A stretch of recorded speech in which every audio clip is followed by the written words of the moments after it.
A long time ago, in the 800s, there were Vikings living in Scandinavia, a place in northern Europe.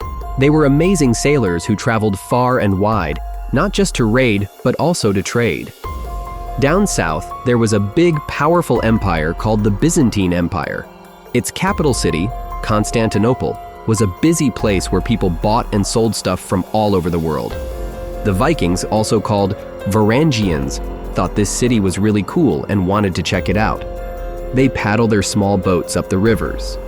These boats are so light they can carry them to the start of the Dnieper River and make it all the way to the Black Sea. In Constantinople, they sell things like furs, honey, and even people they captured on the way. The trade route grows quickly, and more Varangians come to live there, building strong trading towns. A man named Rurik started the Principality of Novgorod, and his family ruled for a long time. In 882, his heir Oleg took an army, went to Smolensk and Kiev, and conquered them. After that, he started Kievan Rus and became its prince. The new land is home to Slavic and Finnish tribes. In the southeast, there's trouble with the powerful Khazar kingdom, which controls the busy Volga trade route. In 964, Sviatoslav leads an attack against them. After taking control of Volga, Bulgaria, he attacks and destroys Idil, the Khazar capital. To show his power, he also defeats the Bulgarian Empire in the Balkans. But the Khazar kingdom becomes weak and can't stop the nomadic tribes from Central Asia. These tribes move south into Kievan Rus. One of these groups, the Pechenegs, sets a trap and kills Sviatoslav in 972.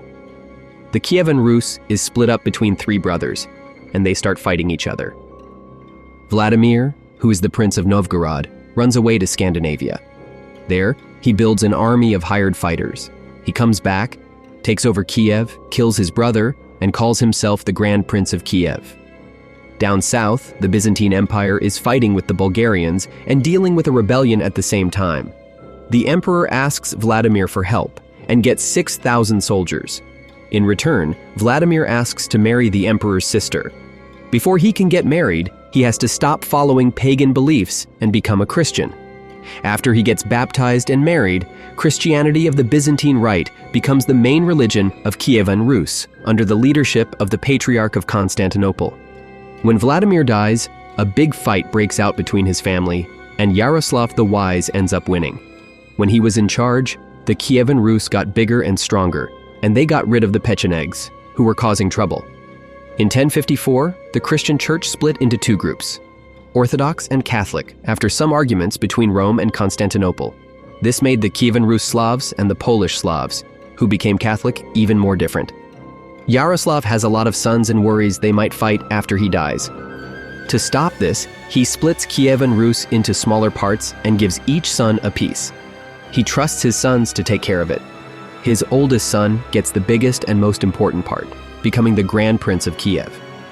When he dies, the younger brother will take over, and the princes will switch places.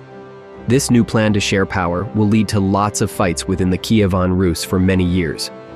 These fights will make the land weaker and split apart, but at the same time, the Orthodox religion will grow stronger and help shape the Russian identity. In big cities, people get together in meetings called veches, where rich bosses called boyars share power. In Novgorod, these groups get really strong. They decide they don't need a prince anymore and make the Republic of Novgorod. The Republic makes money by trading fur and gets bigger by taking land from Finnish tribes. In 1157, a guy named Andrei Bogolyubsky becomes the Prince of Vladimir Suzdal. He wants to be the boss and make himself even stronger. This causes trouble with Kiev, so he attacks the city in 1169. At the same time, the city of Vladimir is getting stronger, which causes a big fight between the north and the south. Over in Western Europe, the Catholic Church is becoming more bossy. The Pope decides to start a big fight to make people who live near the Baltic Sea follow his religion. German knights come to Riga and start taking over places. Meanwhile, the Fourth Crusade, which was supposed to go to the Holy Land, ends up going to Constantinople by mistake. The city is attacked and taken over by enemies. The Byzantine Empire breaks apart, and Kievan Russia loses an important ally. In the east, the Cuman leader is attacked by strange warriors from far away called the Mongols. The Russian princes join forces to face the new threat, but they lose the fight. After that, the Mongols move north, but the Bulgarians stop them. Then, the Mongols disappear, The Russian princes have no idea this was just a small group checking things out. The princes were really scared about trouble coming from the west. At the same time, a group called the Teutonic Order was being made. Far, far away, about 5,000 kilometers from there, in a place called Karakorum, the Mongol Empire's capital, Ogadai Khan, Genghis Khan's son, was planning new battles. An army mostly made of Tatars, who were ruled by the Mongols, was on its way to the Russian steppes. The Mongol army is super strong and hard to beat because of their fast horses and skilled archers. They scare everyone by burning down cities that don't give up. The Russian lands, already small and fighting each other, can't fight back. The Mongols are on the move, reaching Poland and Hungary, and everyone is scared. But when Ogadai Khan dies far away in Karakorum, their attack stops. By now, the Mongols rule almost all of Asia. A long time ago, the Russian lands were ruled by the Golden Horde, with their main city called Sarai. Instead of putting soldiers in every town, the Tatars made Russian princes travel to Sarai to ask for permission, called a yarlig, to stay in charge. This way, the Tatars controlled the Russian lands from far away without getting involved in their everyday rules.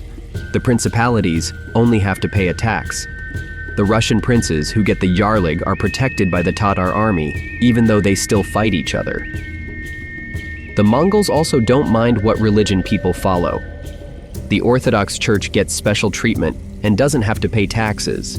But the European Catholics take over cities with their armies and force people to change their religion. The Metropolitan of Kiev, who is the top Orthodox leader, decides to move to Vladimir.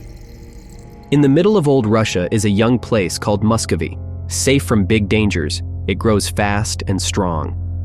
By 1325, Moscow becomes the new home for the Grand Prince and the Metropolitan. In the west, the Lithuanian tribes fight back against the Teutonic Knights and take over lands that used to belong to Kievan Rus.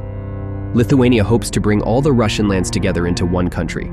In 1380, the Prince of Moscow teams up with others and beats the Tatar army in a big battle. But the Tatars don't stay down for long. They come back and attack Moscow.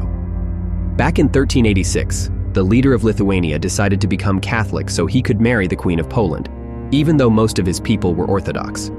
This made Lithuania and Poland get along better.